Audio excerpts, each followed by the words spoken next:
L'Atletico Ardea cala il tris contro il Città di Monte San Giovanni Campano nella finale del primo e secondo posto dei playoff promozione, chiudendo al meglio una grandissima stagione.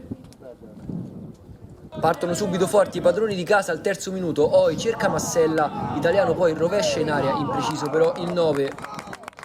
Al sesto minuto imbucata, una delle tante della prima frazione per i locali, con Massella che però calcia troppo debolmente verso Caira. Continuano ancora a insistere al 19esimo con Ticconi che non trova però il tempo giusto per incornare di testa. Al 22esimo arriva il vantaggio, pallone ricevuto da Oi al limite che sistema il destro, fa partire una splendida conclusione a giro sul palo lontano per il numero 11. Classe 2002 inizia un grandissimo pomeriggio con la prima delle due reti di giornata, abbracciato dai compagni.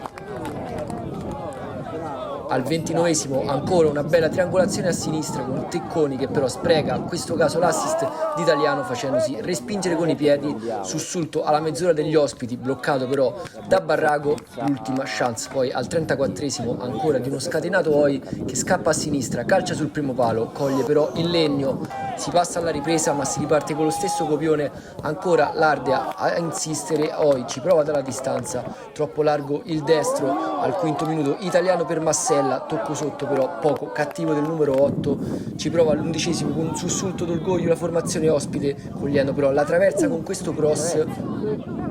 Un minuto più tardi però arriva il bis per la formazione di Scotto Di Clemente, ancora un lungo lancio alle spalle della retrovia, ci pensa questa volta Massella che non sbaglia dopo due occasioni sciupate il numero 8, nonostante le veementi proteste della formazione ospite per un offside a inizio azione.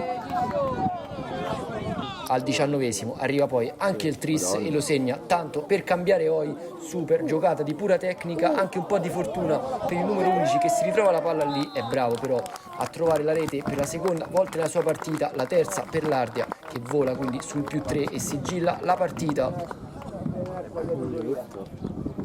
Al 26esimo c'è anche la chance per il poker con Di Fausto, ben imbeccato, troppo debole però